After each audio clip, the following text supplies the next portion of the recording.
Hi everyone and welcome to this week's Monday Memo. Now, a lot of us spend a huge amount of time in our inboxes, and for some of us who've been lucky enough to be shown the way, we might have developed some systems or approaches to help us manage through this. But for a lot of us, whether we've joined an organization and straight into the finance or come through practice, I know personally, I don't think I was ever really shown how to manage an inbox. And it was only through networking with other mentors out there and people in the business and understand how they managed, like particularly sales and operations, where their time, boy, it's really super valuable to the business and themselves. They showed me a way. Actually, it was a link, I think, to a company called Surface 7 Associates. I'll dig it out and put it in the show notes, and I'll put it along with the post that goes along with this episode. However, once they showed me that tool, I was able to then develop my own system. And I say tool, it's more like just having a mindset as to how you should manage your email inbox. There's all these fads out there and whatever in terms of how you should do things. But in finance, we're quite reactive, so we're very much reliant on looking into our inbox to see what's circulating in the business and where there's potential opportunities to add value. Now, I still firmly believe the best way of adding value is to provide maybe that conscience for the organization, that thinking space. So that involves a bit more proactivity. But I don't see anyway in the short, medium term that we're going to escape a reactive type service that we offer the business. So what's the system that I've implemented? Well, as you know, some of you know if you listen to and watch last week's episode, I only look at my inbox twice a day. And when I look at it twice a day, I actually go through the inbox, the emails in there, and I categorize them in three different ways. The first way I do it is actually urgent. All right. So these are things that perhaps are for particular stakeholders or so on. And I will then just flag it as urgent. And I set up a rule that I just click on and it puts it into the right urgent box. Then the next one is get to when possible.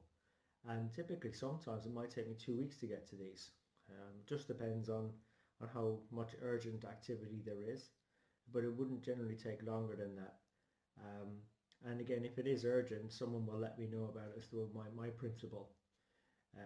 Particularly, I suppose, when you're CC'd on messages, I generally tend to think that it can't be that urgent if someone's not cared to put you in the to field. Now that could be an incorrect assumption, but you have to train those around you to think about what they're putting in their email.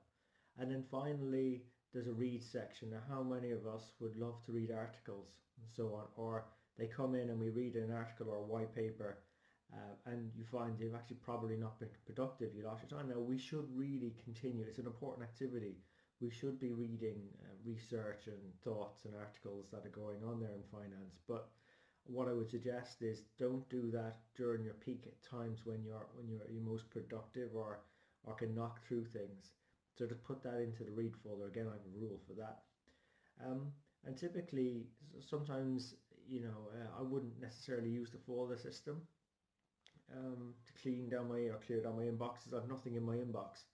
That's because I also sort of leverage this idea of delegating it if I feel it's more appropriate someone else runs it, and I can make those decisions in 2 minutes. Just deleting it could just be a circular. I'm no interest in keeping those. Obviously, if I'm deferring it, then I'm putting it into my system, or I can just get to it straight away, and decide on it. Particularly if it takes 30 seconds, there's no point putting it to another inbox just to open it up again. So that's the system I use to manage my inbox more effectively, and it just allows me more time to go and support the business and do other things like this podcast. So look, I hope you found that useful. If you did, please follow up on the link. I'll share it with the post. Again, I found the training very useful. It was like 30 minutes, but it was a really good investment of 30 minutes. And again, if you did find it useful, please share it with others. That's the whole point of this podcast and Monday Memos, is so that you benefit and you can share that knowledge with others as well. And don't forget to subscribe. We're on all the major platforms: iTunes, Stitcher, SoundCloud and YouTube. And until next week, take care of yourselves and let's keep on building our strength in the numbers.